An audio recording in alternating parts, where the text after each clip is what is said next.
Hello, everybody. Good evening. My name is not Hussam Patel. He is off this week enjoying a much needed vacation. My name is Eric Wiedeke, and joining me today, it is me and Hussam's co host. I'm Hussam and his co host, Coach Eric. How are you doing this evening? Hey, doing well, Eric. As we were, talking about off camera here a little bit before into our high school off season stuff, working on our installs and our summer workouts. So we're kind of ramping up the high school season, but from a NFL perspective, we're kind of entering a bit of a dead period here, where a lot of shows are looking for some unique content to talk about. So we got a fun topic I think to discuss here. Yeah, I definitely think so. And I think, it's actually a kind of a nice little jumping off point from the last podcast that we ended up doing with Ethan, where he talked about kind of the Florida Panthers and things that the Dolphins would be able to take away from their success. And we made a lot of talk about culture in that episode and how bringing in the right group of players and kind of shifting the mindset and changing the expectations within the building, and how some of those things can really affect the on-field product, uh, specifically for the Miami Dolphins. And given that, I think a really good place to start would be kind of taking a look at who the captains on both sides of the ball could be. Who should they be? What should the Dolphins be looking for in their captains this year? Um, and just who is in best position to not only be a guy that's you know a positive influence just in general, but can actually influence the locker room at large from that captaincy position. Coach Eric, I guess I'll start with you here. You know, just given the general state of things within the Dolphins locker room, it's a little frayed right now. The Jalen Ramsey situation is still unresolved to this point. What should the Dolphins be looking for right now in their captains in 2025? Yeah, so I think that in the past, I mean, you look at last year, we had Tyreek coming off of 2023, where he was on that quest for 2000, was named the best player in the NFL by his peers, and then was named a captain, by his teammates on the Dolphins in 2024. And I think that you saw the result of that. I think that the captains that you name says a lot about your team, and I think that the entire uh, attitude or goal was to just take that final step from where they were, and it obviously all kind of fell apart there. And I think that a lot of that had to do with the guys that they were looking up to. I think on both sides of the ball, when you look at some of the dominant personalities that were on the field and in the locker room, there were rumors about the work ethic on some of them, showing up late, questioning coordinators, all kinds of stuff like that. So as we move into 2025 and you see what the result of that was in 2024, then as you're looking at the guys that are kind of rising to the top that have been on the team, as well as the guys they've brought in, I think that you're really looking for guys that have that team first mentality. And a good example of that is that whole Kendall Lamb thing that we just went through. Kendall Lamb for the longest time was, and still is, now that we know the truth, viewed as a good teammate. The type of guy that's not going to rock the boat. So when it came out that he supposedly said those comments, I think caught a lot of people off guard, because he had never shown anything like that in the past. And obviously, we find out afterwards that it was completely made up. But I think that those are the type of players that you want to continue to build your locker room with, that even if things aren't great, which they clearly weren't great last year, the kind of guys that once the season's over, they're not going to be out there, making it everybody's business, because, if you really want to fix it, then it doesn't do a whole lot of good to put it out there for the public to see. And as much as we as fans want to know as much as we can, and we want to feel like we're part of that locker room and part of that experience, the best teams are the ones that keep that kind of stuff internal. So as we look at the guys that we're going to talk about today, right, I think it's going to be those guys that even if they move on, and let's use, Zach Sieler, right? I think that we can both agree Yep. that he'd be a name that we could easily discuss here, right? But God forbid, like, let's say that we don't restructure Zach, he plays out his contract and he walks away. Like, that's the kind of guy that I just can't see going to another team, getting in front of their media and talking bad about the Dolphins, right? So I think that's just the type of guys that you want to continue to build the locker room around. Yeah, and just for the purposes of comparison, you look at the Dolphins 2024 captains. It was Tua, Jalen Ramsey, Tyreek Hill, Alec Ingold, Terron Armstead, David Long Jr., Zach Sieler, and Calais Campbell. It's probably not a good sign that out of your 8 captains from last season, you're looking at probably 5 guys. Well, if the team had it their way, including retirement, what have you, guys moving on. If the team had it their way, I think if you gave them truth serum, only 3 of those guys would be on the roster this season. And, because Calais moves on, Terron Armstead retires, David Long Jr. gets cut in the middle of the season, and that's a whole thing in and of itself. And then the other 2 guys, you've got Jalen Ramsey, who's got 1 foot out the door. And then you've got Tyreek Hill, who, towards the end of the season, refused to come into the game in week 18, quit against the Jets, then comes out and says, I don't want to be here. And now he's at Fanatics events, supposedly saying that he's going to bring Jalen Ramsey back to the team. It's just, it really does kind of highlight what the state of the locker room at large was last year. And I guess the one thing that I will say is I think there's a lot to be said for stability in your captains. You definitely want guys that in a lot of cases have a little bit of an edge to them, because you want guys that are able to hold their teammates accountable. But on the other end of the spectrum, you also want guys that are going to be able to kind of stay even keeled throughout the course of a 17-game season, to where, they're not a completely different person week 4 to week 9 just because things aren't going their way. And it just seems like the Dolphins really didn't have a lot of that last year, because of the fact that you have Tyreek Hill, who, I mean, again, it's just, you think about some of the images that we saw last year, Monday Night Football, you've got Mike McDaniel just standing on the sideline, and Tyreek Hill is just going ballistic behind him on national TV. And, it's out in the open. Now, well, Tyreek Hill didn't necessarily even keep that, close to the vest behind closed doors. But that's a way of making it public in and of itself, And so, and we can talk about the guys that you would want to have as captains in this upcoming season. As mentioned, Zach Sieler, I think, would be certainly one of those guys. But again, I think it's just, you kind of got a good blueprint of what you're not looking for last year. I think in Alec Ingold, I think he's a guy that you would be very comfortable with. I think Tua is a guy that you're comfortable with as a captain, and I think Zach Sieler is a guy that you're comfortable with as a captain.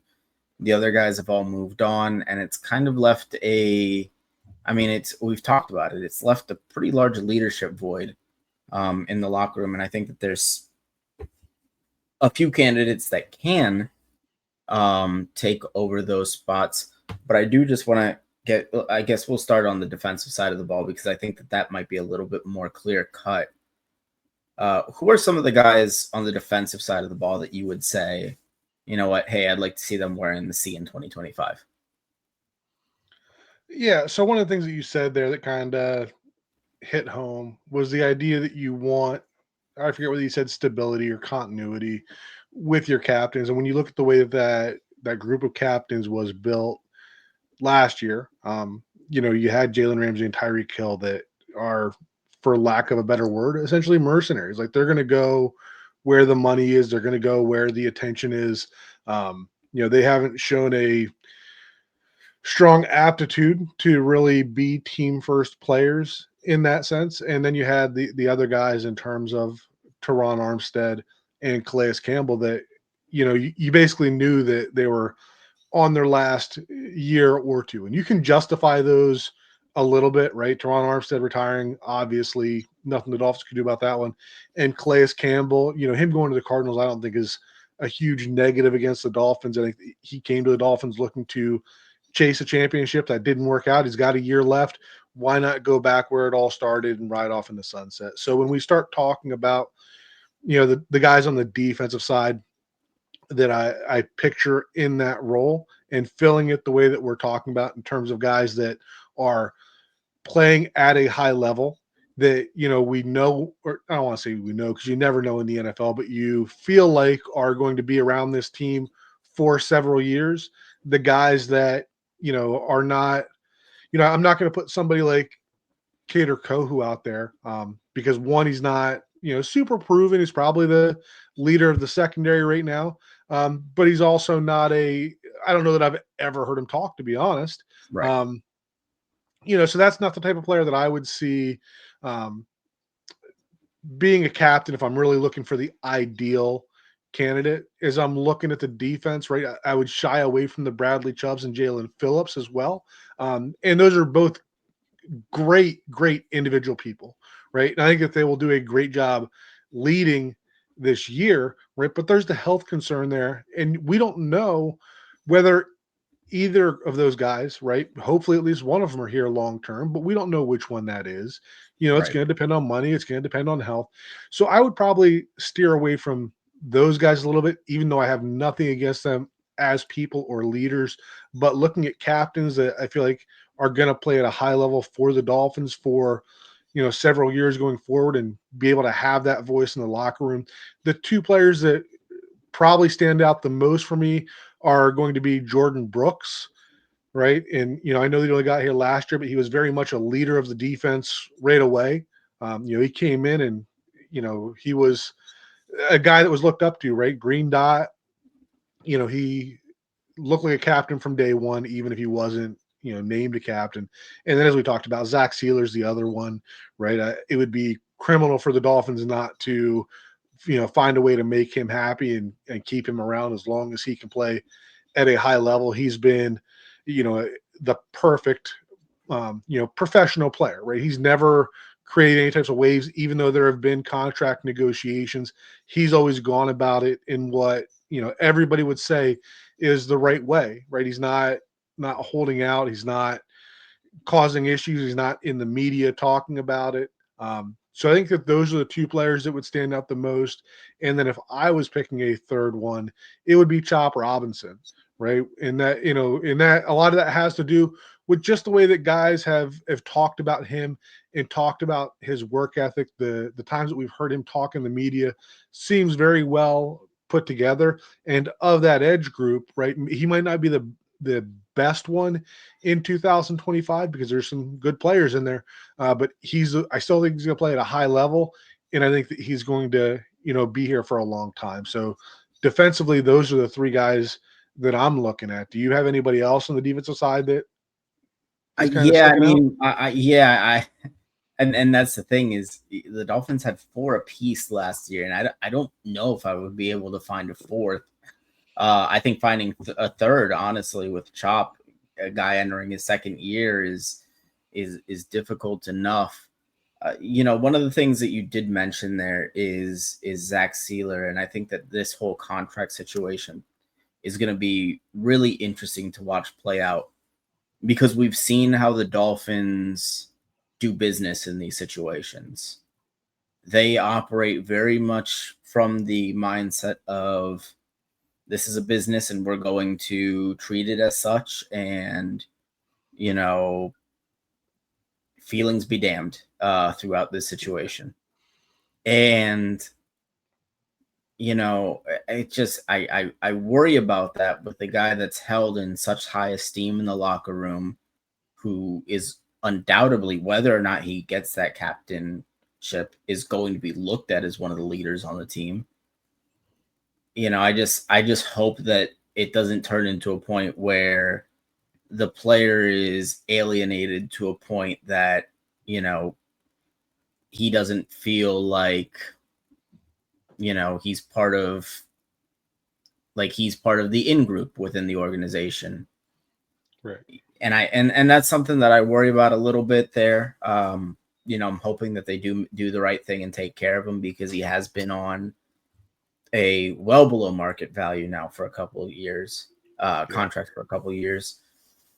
But yeah, going off of just those three names, I think the fourth, I probably would pick Chubb, even despite the injury questions, if for no other reason than, last year, every time one of the players along the defensive line, whether it was Quentin Bell or Chop Robinson, one of the younger players along the line would speak, it was always about, oh, well, Bradley Chubb's in the room with us. He's helping. You were always hearing about the things that he was doing.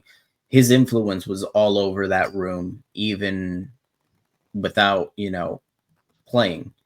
Now I know that that's a big part of it, because if a guy's going to wear that captain patch, you kind of want to be out there in the trenches with your guys. But if I had to make a choice, if they're going to do four, I don't know how many captains that they're going to do this season, whether or not it's going to even be the same structure. Because if your team is voting Jalen Ramsey and Tyreek Hill as captains, maybe you want the coaches to have a little bit of veto power there. But yeah, I think Chubb would be the one guy that I might end up adding to that list, if for no other reason than that kind of coaching role that he's taken on in the background for some of the younger players.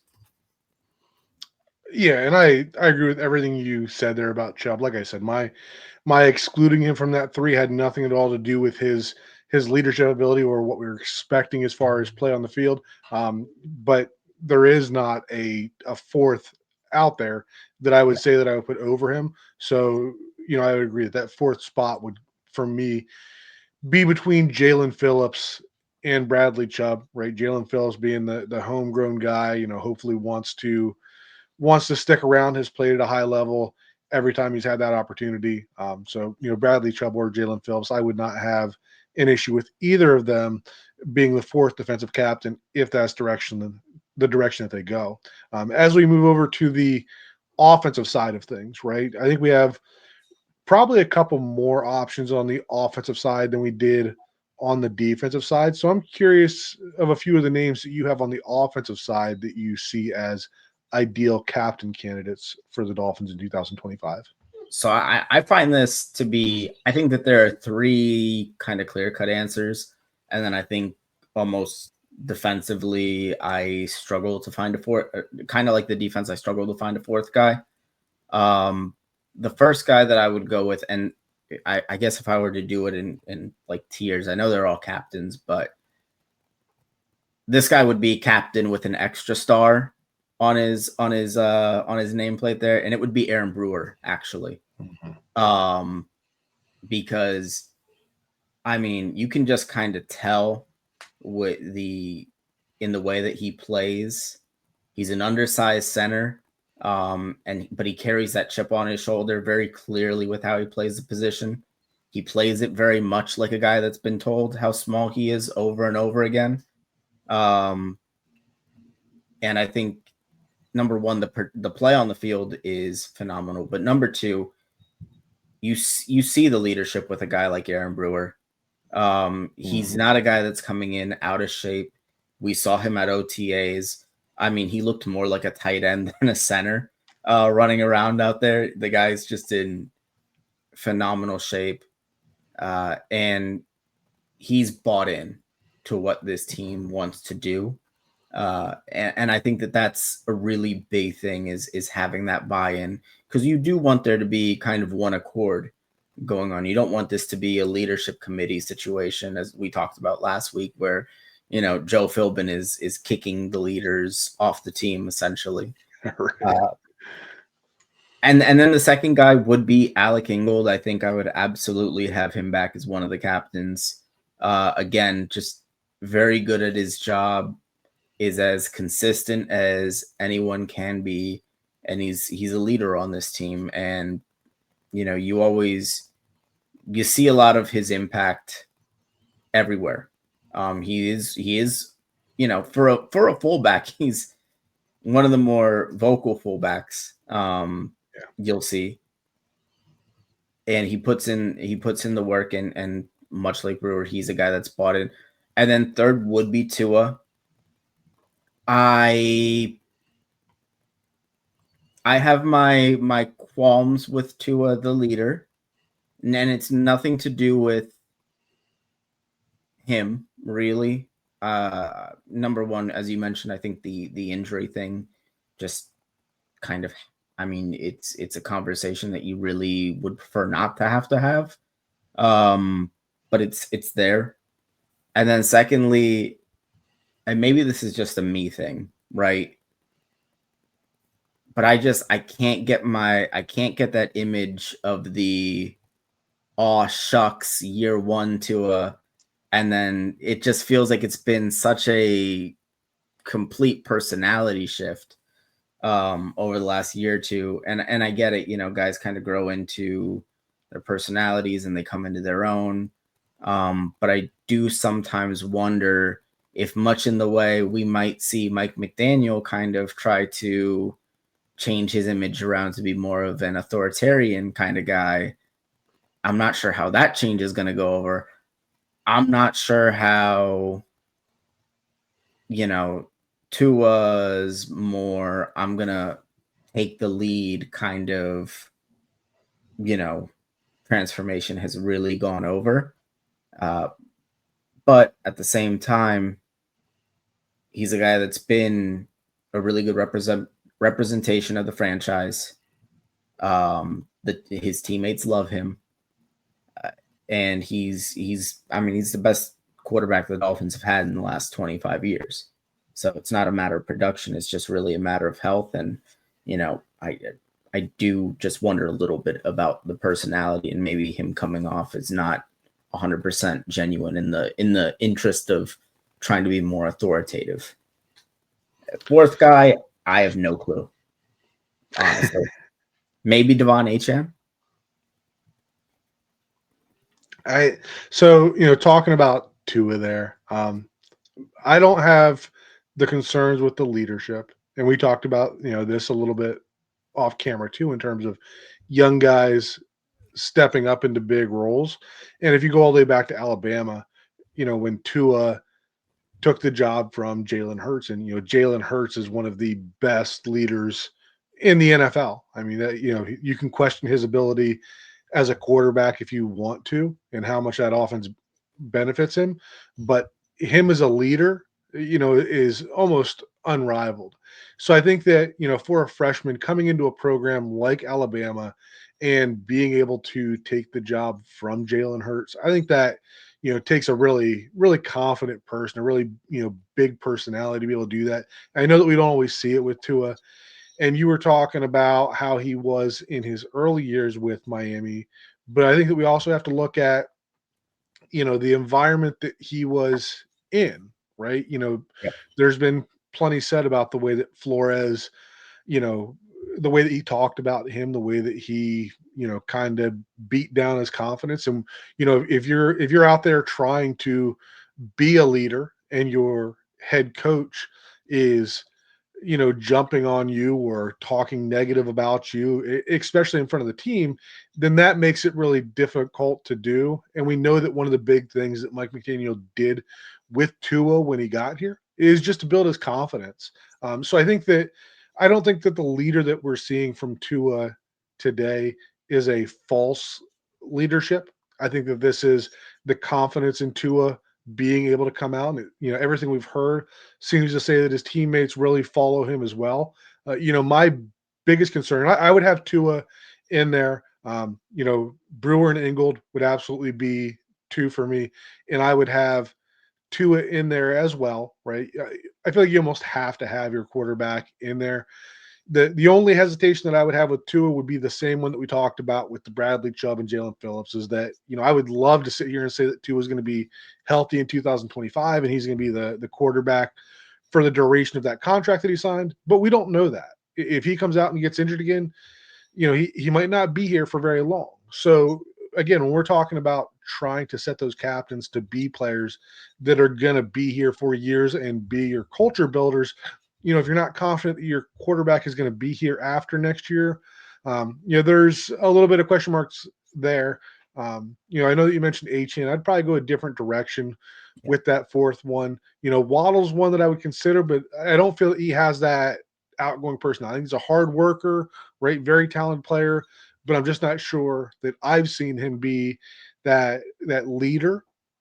Um, you know, Austin Jackson is one that a lot of people have talked up. It seems like he wants to take that leadership role on the line that Terron Armstead had. And I don't know that I see it with Austin Jackson. I know that he's a hard worker. I know that he wants to be there. But, a lot of times with these captains, these, alpha males, let's call them, right? You can see it in the way that they talk and the way they carry themselves. And I don't feel like I see that with Austin Jackson. I think that Brewer is going to be the head of that offensive line. I really think that James Daniels, being a new player in here, is going to take over as a leader along with Brewer on that offensive line. But I get that it's tough to name James Daniels a captain coming in. One, and I don't know that it will be this year, but a player that I think will be a captain on this team, maybe this year, maybe 2026, Patrick Paul, right? The way that, just looking at the way that he carries himself, the way that he talks, the way that he works, and, just the trajectory that I see him on from a play perspective, he's a player that I expect to be a captain for this team in the near future. I don't know whether it would be 2025, but I wouldn't rule it out, right? I feel like, I don't know. I don't know where I would land in terms of taking it away from Austin Jackson to say that Patrick Paul is a captain, because if you have Austin Jackson who's doing all this work to be a leader, and then you make two offensive line captains in Brewer and Paul, and you leave Jackson off, right? I don't know how that really sits. But I guess that if I had to choose a fourth right now, I would probably go with the new guy. I would probably go with James Daniels, because just in watching his interviews and the way that he talks, the way that he talks about, both while he was in Pittsburgh with guys texting him and the way that he's texting guys and, telling him stuff that he's seeing, and the way that seems to have carried over here to the Dolphins, I would not be surprised to see James Daniels being one of the captains on the offensive side. Yeah, I like the idea of James Daniels as a wild card there. I mean, he's a guy that's kind of been there, done that. He's been an all-pro, Pro Bowl caliber player. He's been in an organization like Pittsburgh that is, renowned for having that structure under Mike Tomlin. And he is a guy that has that personality that you're looking for. Now, granted, coming off an injury, being a little bit newer inside the organization, I think that, those are concerns that you might have, but, players around the league, generally speaking, they know each other, and they come in with reputations. And I think that a guy like James Daniels coming in with the reputation that he has, wouldn't, I don't think Austin Jackson is getting upset if it's James Daniels that's being named a captain over him. If it's Patrick Paul, I think maybe there are some issues there. The interesting thing that you mentioned there about Jalen Waddle and not necessarily having that outgoing personality, I do wonder about that. I wonder if that's just because he doesn't have that, or is he just currently being overshadowed by Tyreek Hill in the wide receiver room right now? Yeah, it's a great question. I never really got that impression of him coming out of Alabama. He didn't really seem that way. I mean, obviously, he was a rookie in 2021, so it's kind of hard to see that shine through. But it's a valid question, and it's both from a play and a leadership perspective. I think we all expect this to be Tyreek's last year with the Dolphins. And so looking forward to 2026, that's going to be Waddle's room, right? And unless, I mean, Malik Washington is another guy that really has a strong personality, but he's not nearly the talent.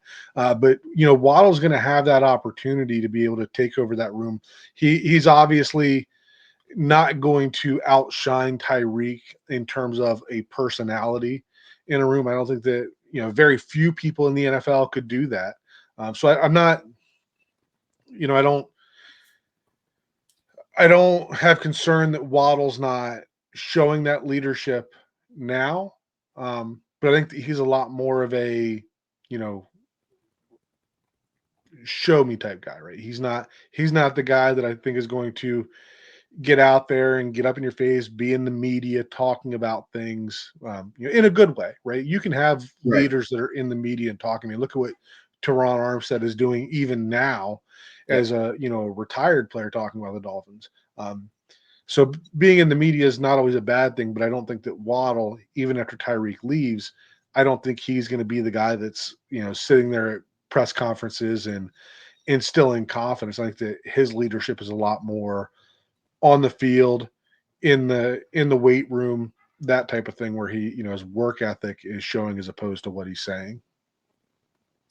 Yeah, I do find it kind of interesting that we've at least touched on every single position group on both sides of the ball, except for the secondary. And so I'm gonna make you do it. I'll do it too. Um, let's just say hypothetically they feel the need. Somebody in the secondary's got to do it. Somebody in the secondary has to be a captain. Um, who would that guy be for you if you just had to choose? I mean, it's got to be Cater, right? Like, I mean, you can't make it Storm Duck or Cam Smith or any of the other corners behind Cater. I'd have a really tough time, taking Iffy or Ashton Davis. Both of them have their own health issues coming to the Dolphins, and neither of them, have played at a Pro Bowl level, really, that they're coming in and have that reputation coming in. I mean, one or both of them may turn out to be just fantastic players, fantastic leaders.